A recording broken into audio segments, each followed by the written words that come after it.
Okay, good morning, everybody. Welcome to this very special program. Um, it's a double header today. We're going to be first hearing some words of inspiration from Mr. Harry Rothenberg, and then everyone's going to is encouraged to join us at the mass giveaway at the Young Israel Long Beach. Just some of the quick opening remarks. This is being presented by the Chazaq organization in conjunction with all the amazing shuls of Long Beach, the Young Israel of Long Beach, Lido Beach Synagogue, the Bach Jewish Center of Long Beach, the Chabad of the beaches, Congregation B'nai Asher, and also conjunction with Torah Anytime for live streaming this event. And we want to give a great shout out to Rabbi Binyamin Silver, you'll be hearing from momentarily, for some opening remarks, who really helped spearhead this amazing event and coordinate with all the different shuls. And also want to thank Rabbi Beagle Eisen, who was in touch with her originally, who introduced me to Rabbi Silver and said, you really have to connect to him and work together because he's such a tremendous force and such a tremendous community leader. So it's such a great honor. And so just to go over the programming, so we're going to hear momentarily from Mr. Harry Rothenberg, who's going to be speaking on the topic of giving is living. And then following that, following the amazing shir and lecture, from 11:15 a.m. till 1 p.m. There's going to be a mass giveaway at the Young Israel of Long Beach. The address is 120 Long Beach Boulevard in Long Beach. And again, the address is Young Israel of Long Beach, starting at 11:15 till 1 p.m. And just a little bit of background about Chazaq, if some people watching might not know. Chazaq organizes amazing programs like this every single day. Following this mass giveaway, there's going to be one on the Lower East Side from 2 to 3:30, and whatever it is, inspirational programming just to inspire the community. Chazaq's main mission is to help Jewish public school students transfer to yeshiva. Just in the last 3.5 years alone, Chazaq helped transfer over 900 children from public school to yeshiva. So Chazaq is there, whatever it can, to inspire and be there for the needs of the community. And it's a great honor to call upon Rabbi Binyamin Silver, the rabbi of the Young Israel Long Beach, for some opening remarks. Thank you, Robbie. Am I live? Yes, you are. Thank you very much, Robbie. Thank you for putting the time and effort into organizing this. It's a fantastic event. It's great to get the community together behind a very worthy cause and to help familiarize them with the great work of Chazaq. We're very appreciative and nice to meet you. Looking forward to working with you on future programming. And thanks again. It is my honor to introduce Mr. Harry Rothenberg. Mr. Harry Rothenberg is a partner at the Rothenberg Law Firm and a very successful and highly rated personal injury attorney, and who also, as a hobby, as a passion, likes to inspire and to educate and to teach Torah. So for me, that's something very near and dear to my heart. When chinuch is not an occupation, but rather a hobby, it comes across as a very meaningful and particularly inspirational message. So it's really an honor to have watched many of Mr. Rothenberg's classes and now to actually have the opportunity to introduce him.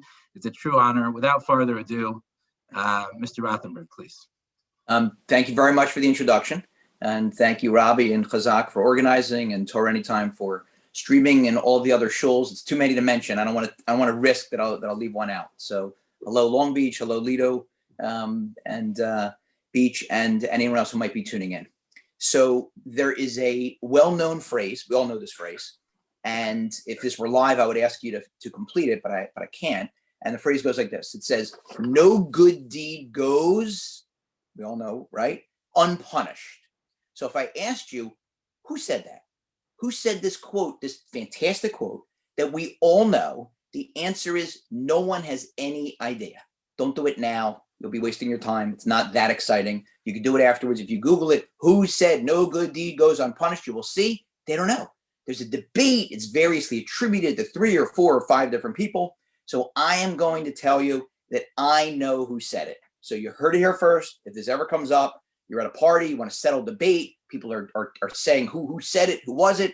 I'm telling you now, the first person who said it was none other than Satan, the Satan. That's who said it. What do I mean? Because the Satan's job is to try to convince us not to do the things that we're supposed to do. So what better way to talk you out of doing a chesed, talk you out of doing a kindness, talk you out of doing a good deed than to tell you you're going to be punished for it. It's just not worth it. You know what's going to happen? It seems like a great idea, but it's just somehow, some way, it's not going to work out. That is the Sutton. And I'm telling you, it's not true. It may seem like that sometimes. Why? Because he's trying to get you to regret the good deed that you did. It's not as well known. We all know if you do something wrong, you sin, and you regret it, so the sin disappears. It's unbelievable. Something called teshuvah. So in order for teshuvah to work, Newton, thinks he taught us this. The rabbis really taught us this. There has to be something equal and opposite in the world, right? That's just the way Hashem works. So if you do a sin and regret it, and sin gets wiped out, so it works the other way also. If you do a mitzvah and you regret that mitzvah, you lose the mitzvah. So that's what the Sutton's doing. He's trying to convince us to either regret it afterwards or to not do it in the first place. And I'll tell you a cute story. There are 1,000 stories like this. I'm telling you this only because it's the most recent one for me, and it reminded me of how careful we have to be never to say that phrase, that no good deed goes unpunished. I was, this is a month or so ago, I had gotten an ishur, an entry permit. Now, unfortunately, it's really locked down. You can't even get this anymore. I got an entry permit because my daughter-in-law in Eretz Yisrael was expecting. And so the Israeli government at the time was saying, you can't come in because of the virus. 1 second, I'm an expectant grandparent. Oh, in that case, Mazel Tov, you can come in. So she was late. It was getting to the end of my ishur period. You have like 2 weeks where you can go once you get the ishur. So I booked the flight. This was like on a Wednesday night, and I'm frantically trying to get everything done because my flight is on Sunday. I have to get everything done in the office on Thursday and the short day Friday. And I'm on I think it was a WhatsApp chat with some other speakers, and somebody posts, one of the speakers is in Israel, nobody's coming in, but if anybody happens to be coming into Israel or know somebody coming in, you do me a huge favor. My son left his iPod, it was an iPod, and so I say to myself, oh boy, it's the nice thing to do, it's the right thing to do, but I don't know, just at the time, I don't have any time. I said to myself, it's an iPod. Now realize that I was like a donkey by the time I got to Israel because I was taking so many things for so many people, including my kids who were expecting there, and my other kids who were there, Bliai and Hara. I said, it's the right thing to do. Fine. So I sent her a message. By the way, guess what? I'm going. It's Wednesday night. I'm leaving on Sunday. If you can get it to me, if you can ship it out tomorrow and get it to me by Friday, here's my address. I'm happy to bring it. Great. Okay. 10, 15 minutes later, she writes back saying, listen, I hate to ask this, but I just got a message because I posted this somewhere else from somebody, a participant in one of the Kiev trips that I did, saying to me, oh, I'm also looking for somebody. My son desperately needs his medicine. And so if you find anybody, keep me in mind. I'll keep you in mind. So now I start to say to myself, there we go. No good deed goes. I said, cut that out. Cut that out. So I wrote back to her. I said, look, let's be partners. I don't have the time. But if you're willing to interact with this other person and give her my address and make sure it's small, and she has the prescription, because I do not want to be a drug mule and find out that medication was really cocaine or some banned controlled substance, I'm willing to do it. Great. So I ended up taking that also. And now it's an hour later or so, and I guess after she arranges to have it sent to me, the person I know writes to me and says, okay, by the way, where are you going to be staying so that I can pick it up? So I said, funny you should ask. I have no idea. I didn't realize, I should have realized, the hotels are closed. Usually I go on my phone, I go on the app, I book a hotel room. That's easy. I say I have to find an apartment, which is going to take time. What's the minimum amount of time it can take to find a rental apartment? You have to ask around, you have to go online, maybe you have to look at reviews, you have to look at pictures, you have to figure out where they are. She writes back to me instantly, I have a friend who's a beautiful apartment, centrally located. I wrote back, have you seen it? She said, yeah, I've seen it. It's beautiful. I said, sure, have them get in touch with me. 5 minutes later, I have a WhatsApp message from that friend with pictures. Oh, we can give you a great price because it's, nobody else is coming. I have a great apartment at a great price, centrally located. It took me 5 minutes. I just said to myself, you see that? No good deed goes unrewarded. Sometimes it may seem like something happened and maybe we would otherwise regret it. Don't regret it. That's a problem. And if you don't see the reward, like I did in that case, right away in this world, it's coming in the next world. Without any question. Shakespeare does the same thing. He says he has Mark Antony in one of the world's great speeches, not as good as the speech that Yehuda made to Yosef in the parsha that we just read, but it's a great speech. He has him say that it's a little early in the morning for me to do Shakespeare, but I'll do my best. He has Mark Antony say that the evil that men do lives after them. the good is oft interred with their bones. So what's he saying? The evil that men do lives after them. We agree with that. You do something terrible in this world, that's your legacy. People are going to be talking about, I don't know, Bernie Madoff for a long, long time. And then he says the good is oft interred with their bones, meaning the good things you do, that's often buried with you. People don't remember that. And that we disagree with, because the good that you do, that is your legacy, and that's what you take with you. You take your shame tov, or God forbid, your shame ra, your good name or your bad name. The good things that you do here absolutely live after you.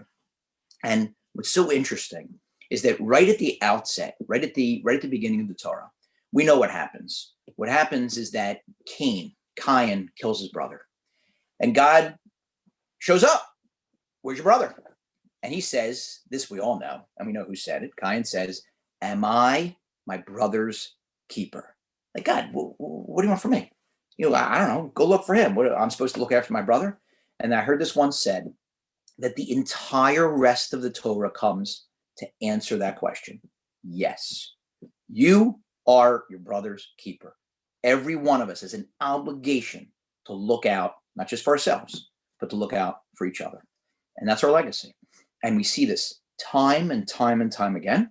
I picked some examples that I find interesting, maybe because they're not so obvious. There are some examples that are much more obvious. I could spend hours and hours and hours going through pasuk after pasuk, passage after passage in the Torah, drilling home this lesson. So here are several. The flood killed people immediately, right away. They're dead. Didn't take 40 days for the people to die. Lasted 40 days, but it didn't take that long for people to die. They died right away. And God's plan is to wipe out humanity and rebuild it through Noah. So let him off the boat a day later. Okay, let him off the boat 40 days later. He stays on the boat for a year. For 1 year, humanity's been wiped out. So Rav Shamshon Farher says, you know what he was doing for that year? He was rebuilding the world. And in order to rebuild the world, he had to first rebuild chesed. The world had been destroyed due to man's inhumanity to man. So he had to work on loving kindness, because he's the one, he and his family are the ones, when they get off that ark, are going to start repopulating the world. So they have to spend a year concentrating on chesed. Avraham, because this is not so well known, because in the early years, they lived so long. Noah, 10 generations ago, was still alive when Avraham was born. Avraham actually got to meet him. He spent some time in Noah's house. And he once asked Shem, Noah's son, what was it like on the ark? And so Shem said to Avraham, we did not sleep for a year because we were taking care of the animals. So that's what they were doing. Rebuilding. Before you're going to repopulate the world, you got to first work on chesed for a year. That's how important it is. Fast forward. Avraham sends his trusty servant, Eliezer, to go find a wife for Yitzchak. And Eliezer devises this plan that the girl, that when she comes to the well, is going to offer me water, and to my men and my camel, she's going to be the one. And Rivka comes up and does exactly that. He's standing around with his men, and she's bringing jug after jug. Somebody once did the math. It was an obscene number of gallons that they're standing by, not helping or watching this little girl bring all this water. And he repeats the story. And she has a say in this matter. Her family asks her, do you want to go with this man? And she says yes. So her explanation was that the reason she said yes is that she said to herself, if the servant's only test is to test my chesed, that shows me what his master is like. I'm saying yes. If that's what his master is like, and his master's son presumably is like that, I want to join this family. That the only test that the servant, not the master, that the servant devises is one testing chesed, that's the family that I want to join. Fast forward again. There is a story that we're all familiar with. If we're not, you can look it up or ask your local Orthodox rabbi. I will just give you the sparest details because it's something that deserves a class of its own. Tamar, the daughter-in-law of Yehuda, has lost her first two husbands. Lost the first one. Second one marries her in Yibum, levirate marriage, the technical term in English. And Yehuda understandably is concerned about letting her marry the third son, so he pushes her off. And then unbeknownst to him, he doesn't realize who she is. He thinks she's some woman at the crossroads, let's say, offering her services, which requires a lot of explanation, but that's what goes on. He does not know who she is, and he is intimate with her, and she gets pregnant. And he believes he's the judge, he's the ruler there, that because she's the daughter of a priest, not necessarily the same priest that we will later have coming from Aaron, but the daughter of a priest, that she had what seems to be an adulterous liaison because she was zakuk liyavam. She should have only been able to marry his youngest son. He pronounces the death penalty on her, and so she's being taken out. She's going to be burnt to death. And so we know, the commentators tell us, that she refused to name him as the father, which would have exculpated her, because she teaches us this incredible lesson that it's better to be sent to a furnace or better to be burnt to death than to embarrass someone. If you look carefully at the language, there's something very interesting. Here's what the passages say. It says, I'll translate it. It says, as she was being taken out, she sent word to her father-in-law. This is Tamar sending a messenger to her father-in-law Yehuda, saying, quote, the man to whom these items belong is the father. And she said, identify please who owns this ring, this cloak, and this staff. Those were the three items that Yehuda had given to her in exchange for the right to the right to have this intimate moment with her earlier. The and she said is superfluous. If you look carefully, she could have said, she sent word to her father-in-law saying, the man to whom these items belong is the father. Identify please who owns this ring, this cloak, and the staff. Why do you need the additional and she said? The Torah never writes an additional sentence. It never writes an additional word. It never writes an additional letter. What's with the and she said? Just say, this is the message. So you just heard this explanation recently. The and she said is there to point out that she sent two different messengers. The first messenger, she said, go to him and tell him that the man to whom these items that I'm going to send belong is the father. That's it. That messenger delivers the message. Now the second messenger comes, and she said, through the second messenger, identify please who owns this ring, this cloak, and this staff. What's going on? What's with the two messengers? Because this is how careful she was not to embarrass him. If she sends one messenger, and that one messenger says, the man who owns these items is the father, identify please these items, then when Yehuda sees, he's going to be embarrassed in front of this messenger. So instead, she sends the first messenger, just says, the man to whom these items that I'm going to send belong is the father. He doesn't know what's going to happen. He doesn't know what the items are, and he doesn't know who's sending them. He's just the first messenger. He leaves, exits stage left. The second messenger now comes. The only message he's been told by her is, please say to him, identify please who owns this ring, this cloak, and this staff. He has no idea what the import means. He doesn't know that the prior messenger has said the owner of these items is the father. So he's not going to be embarrassed in front of the second guy. Even if he identifies them and says, they're mine. Okay, they're yours. I don't know. Maybe you lost them and she sent me to return them. So you're talking about a woman who is going out to be executed. And she's sending a message to the guy who passed the death sentence. And not only is she willing to not identify him, if he doesn't say, yes, she's right, it's me, she's going to die. But even in delivering the message, that's how careful she is. You know what? Not only am I not going to say if he doesn't admit to it, but even in the manner in which I'm going to reveal it, if he does decide to fess up, I don't want him to be embarrassed. That's how careful you have to be. Pretty amazing. Fast forward again. Let's talk about Yosef. Happens to be my favorite character in the Torah. Joseph.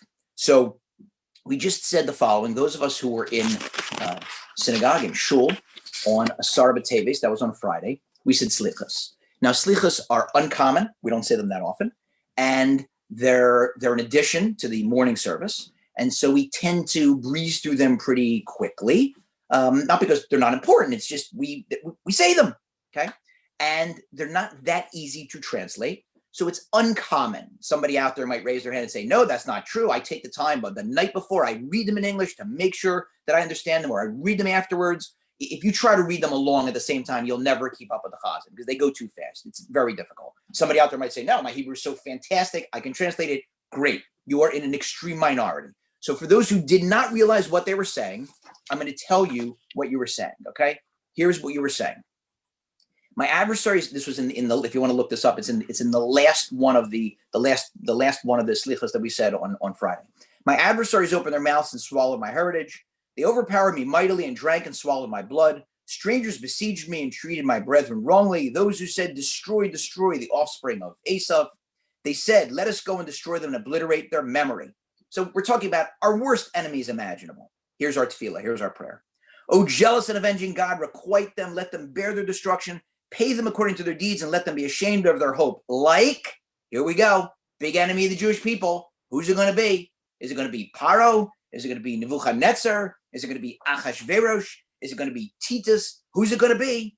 Like the one who dreamt of 3 wicker baskets, Paro's baker.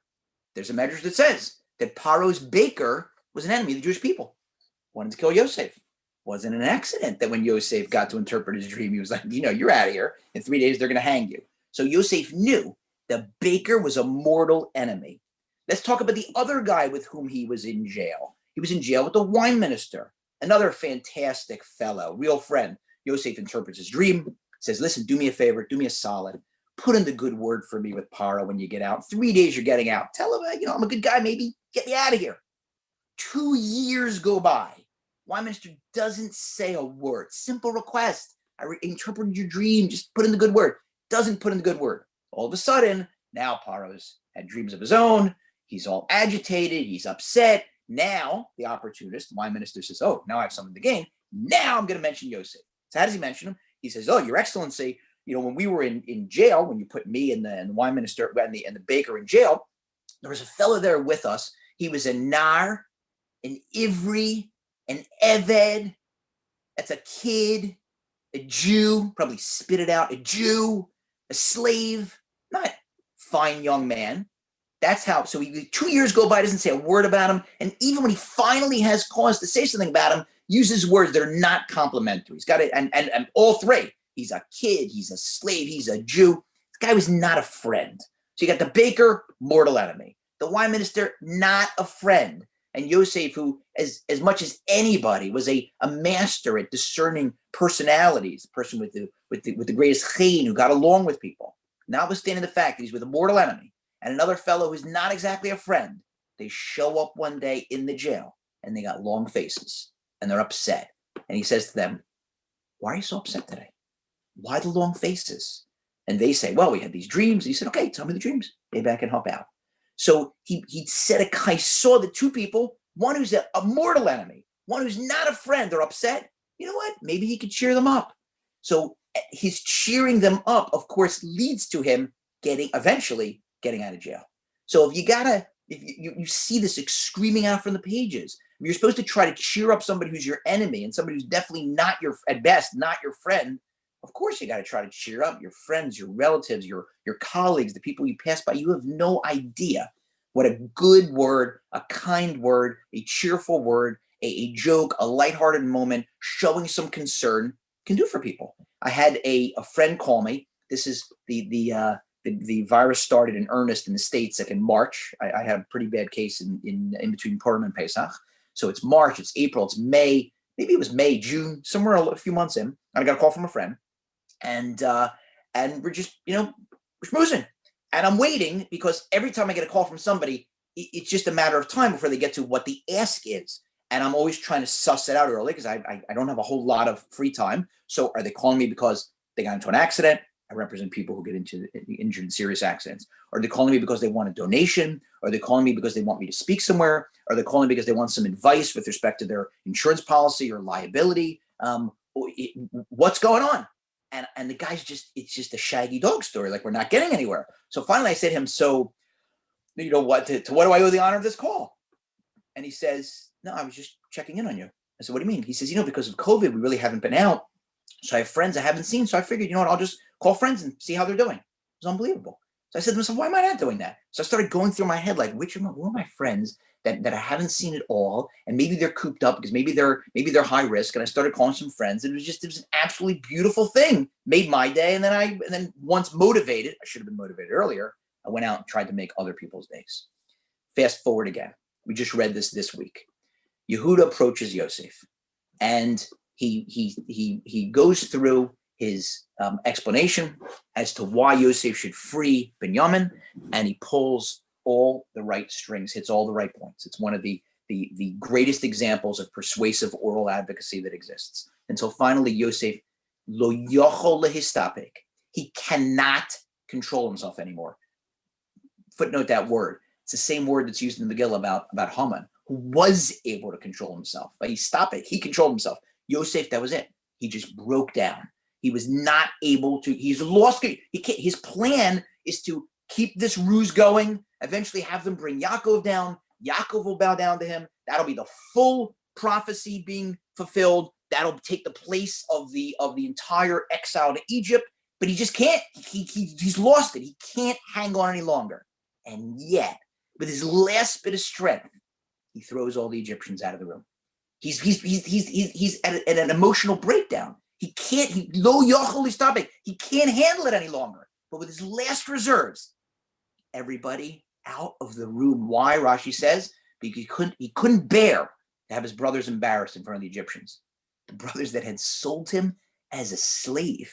Maybe maybe they can use a little bit of embarrassment. No, I'm going to reveal myself, but not in front of the Egyptians because I don't want to embarrass them. Those are some examples.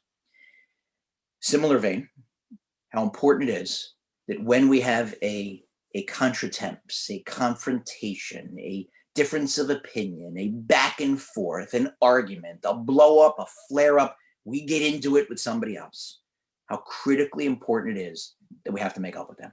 And we see example after example after example. Moses, at the time of the rebellion of Korach, two of the people that are in cahoots with Korach are Dasan and Aviram.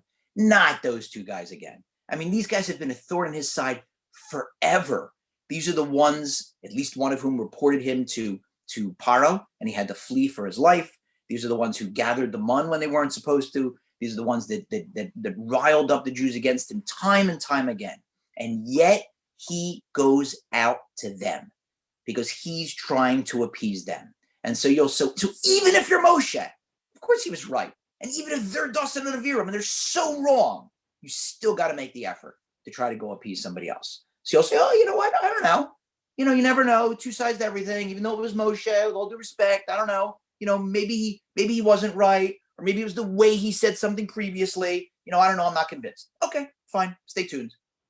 Yitzchak, after Sarah dies, after his mother dies, goes back to Hagar. It's beautiful. The same time that Abraham is looking for a wife for Yitzchak, he sends his messenger Eliezer. Yitzchak's looking for a wife for Abraham. He goes to Hagar, to Be'er Lachai Roy, where Hagar is living, to bring her back as a wife again, bring her back so she can remarry Abraham. Why? The Netziv says in the Emek Davar that he did that because he was worried that Hagar had a kapeda. Hagar was upset at his mother. 1 second. Number one, his mother had already died.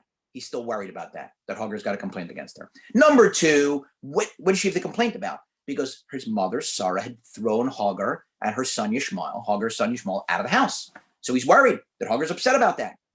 God himself told Abraham at that time, listen to your wife, which means that even if the person's already passed away, somebody's upset at them, and even if God himself had said they were right, if there's a way to appease the other person whom they insulted, you got to do it. That's crazy. Okay. Now you'll say, I don't know. I'm still not 100% convinced. So how about this one? God tells us that we have to bring a special sacrifice, a special carbon on Rosh Chodesh. Don't ask me to explain this. I'm just going to tell you what the commentator said. So Rashi says, you know what part of the reason is for that?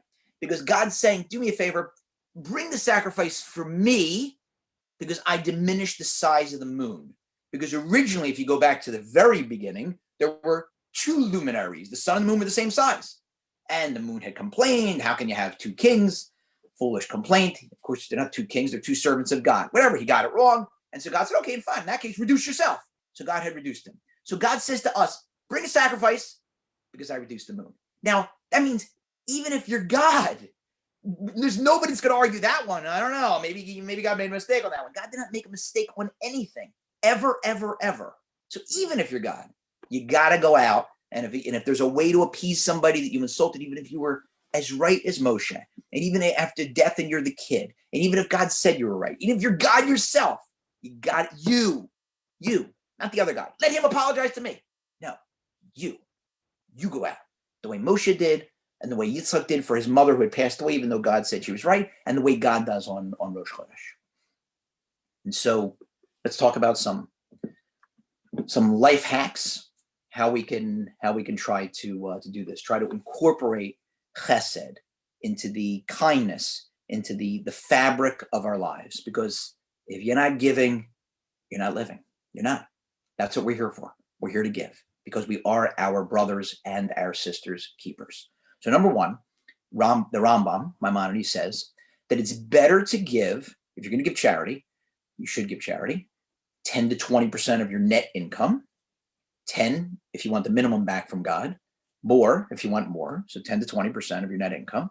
It's better, if you're going to give $1,000 in charity, it's better to give $1,000 bills than to write a check for $1,000. Why? Because if you give those $1,000 bills, you're creating muscle memory. You've given and you've given and you've given and you've given and you've given versus given once. It's interesting. I don't want to take anything away from any fundraisers who might say, Rothenberg, what are you doing? I want the bigger check. I got it. So write bigger checks to a lot of different people, institutions, if you can. But you got to keep giving and giving and giving and giving. And that's why it's important. You're not supposed to turn anyone away when someone asks you for a donation. Next is everyone knows about the obligation to donate money. I'm not teaching anybody anything new. Some are careful about it. Some are less careful about it. Hopefully we'll all be more careful about it. Less well known is the obligation to donate time. It's totally, completely separate obligation. You have an obligation to donate 10 to 20% of your time. Somebody once asked me, is that net time or is that gross? Like with the income, you first take off the taxes and then you take the 10 to 20% of your net. So time, is it 10 to 20% of what I have left or not? So my answer to that is, well, that's a little tricky because with taxes, there's no way around that. The only way around that is by cheating. And you're absolutely not supposed to cheat on your taxes. With time, what does that mean? What I have left? If you fritter away your time on all sorts of foolish things and say, I don't have any time left. I mean, come on, what do you want me to do? You want me to miss my, my ball game? I mean, and then you want me to miss the next one? I mean, I got bets on these games. You want me to miss my favorite, TV show? You want me to miss, there are things that we can take off of our schedule and free up more time. So that I leave to you to figure out with your LOR, with your local Orthodox rabbi. The third one is that we have to use our Shabbos table. A Shabbos table has to be it's supposed to be like our Mizbeach, where we're bringing sacrifices to God. And that has to be a focal point of our chesed, because that's where we can talk it through. So we have the time where we don't have the outside world intruding. We finally can break away from the phones that and our electronic devices that absolutely rule our lives the rest of the week. We could sit down with our family and we could talk about the chesed that we've done the past week, the chesed that we plan to do, come up with ideas, things that maybe we can do together, how we're going to donate our income, our time, our resources. And right away, when we start that meal, it's beautiful. When we make hamotzi and we use salt, we dip the challah in salt. Partly because salt was used on the Mizbeach, on the altar, and our Shabbos table is our Mizbeach, it's our altar. But also because if you had to explain salt in human terms, nobody eats salt alone. You use salt to improve the taste of something else. So in human terms, salt is pure kindness. That's all it's doing, is making something else taste better. That's why we start our meal with that. We start with that and reminding ourselves, we dip that challah in the salt and reminding ourselves how kindness has to be part and parcel of our daily existence. And next, we have to always be ready to help somebody else with no notice. This is a tough story to tell over, but I will because it's instructive. So I once represented somebody and he was coming home from work and he was, a block or so away from his house.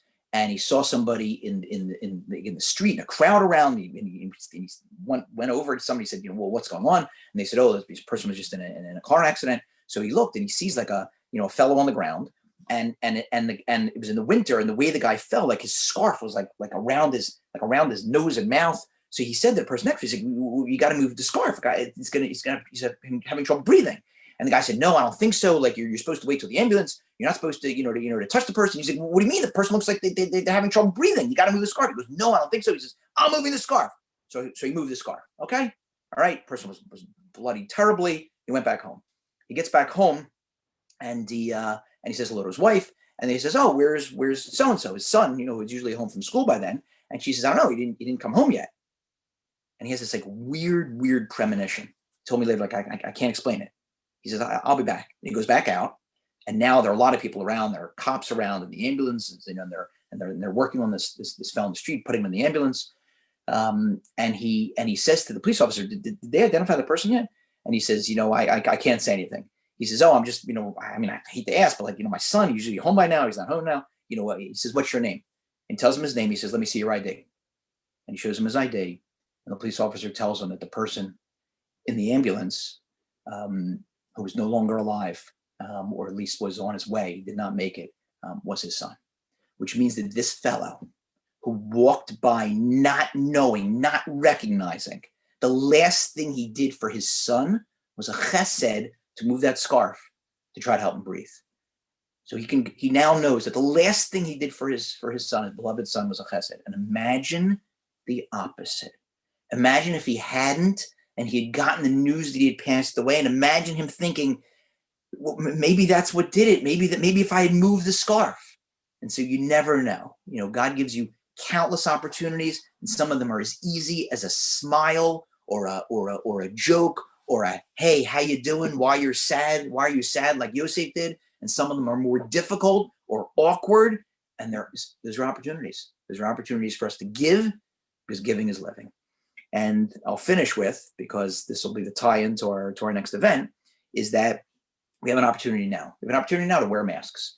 And I can't stand them. I'm the first guy to admit they are so uncomfortable. I wear contact lenses, which means that when I'm not wearing my lenses, I'm wearing glasses, which means that when I wear a mask, they fog up. I had to wear the mask on the way to Israel and back the whole time on the flight. It was uncomfortable, but you got to wear the mask and realize I had the virus. I had a pretty bad case. I have antibodies. So it's very unlikely that it's possible, but unlikely that I get it and give it again. But notwithstanding that, we all have to wear the mask, because each person making their own cheshbon, I had it already, so I don't have to worry about it. And then the person who sees you, well, if he doesn't have to wear it, then I don't have to wear it. And the other person's like, well, I don't want to be the only dork in the room wearing it if nobody else is wearing it. You got to wear the masks.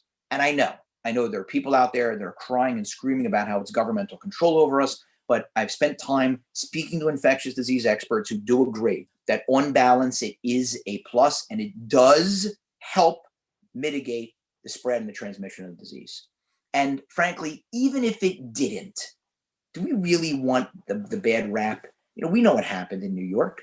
We know what happened with the tweets and the comments from the mayor and the governor, and of which we were up in arms, and we should be up in arms. But is it a surprise? You can't have it both ways. Why are they singling us out? What do you mean, why are they singling us out? We're the Am HaNivchar. We're the chosen people. Of course they're singling us out. We are the ones that are supposed to be the light unto nations. We're the ones that people are supposed to look at us and say, that's how you act. Not, that's not how you act. Not, what is the deal with you guys? I had a crazy experience very early on when things just first opened up early in the summer. We went away to I won't say where it was. And so we were in a community where they were much less careful than the one where I live in Passaic about wearing masks. And so I went into the kosher grocery, and nobody was wearing masks. And it was shocking to me, because where I was coming from, everybody was careful about wearing masks. Nobody's wearing masks. 3 people walk into the store, and very obviously not members of the tribe, or so it seemed. Fellow was wearing like it was a guy with 2 women. The guy's wearing a tank top, tattoos all over. The 2 women were literally wearing nothing. You couldn't even look. You couldn't even look. And I hadn't been in Manhattan since the prior summer, so I had gotten resensitized to that. Thankfully, I'm seeing people walk around wearing nothing. And I was thinking to myself, my first reaction was, how can you walk outside like that? I mean, don't you have any self-respect? And then it hit me. The 3 of them were the only people in the store wearing masks. So we're looking at them going, how can you walk outside like that? And they're looking at us going, what are you guys, aliens? Like, what planet did you drop off from? Did you not know that there's a virus? Everywhere else they go to Walmart, and then they go to wherever, to Trader Joe's, and they go to some other, to Best Buy or whatever else was open at the time, the gas station. Everybody's wearing masks. All of a sudden, they wander into the Jewish store. Yes, we beat it. We don't have to wear masks. Not a good look for the Jewish people. So giving is living, and that's why we're here, to be our brother's keeper. And if being our brothers and sisters keepers means going through the awkwardness or the discomfort of wearing a mask, and if it means making sure that the outside world doesn't look at us the wrong way, we got to wear them. So mask up, enjoy the giveaway, and thank you for listening. And thank you again to Chazaq, and to Anytime, and to all the shuls, and Hatzlacha, and hopefully we'll all get out of this together soon. Be well. Amen. Thank you, Harry, for inspiring us. We're actually right here in the front of the show. We're going to be in the show in a second. And we have disposable masks, and you can wear re-wearable ones after you wash them. And I went to Cards to Come, Young Israel, Long Beach right now until 1 o'clock. And thank you again, Harry, for taking the time for your busy schedule to inspire us as always. And thank you to all the shuls for collaborating in this special event. And we'll see everyone right now at the Young Israel of Long Beach. The address is 120 Long Beach Boulevard in Long Beach. Have a great day, everyone.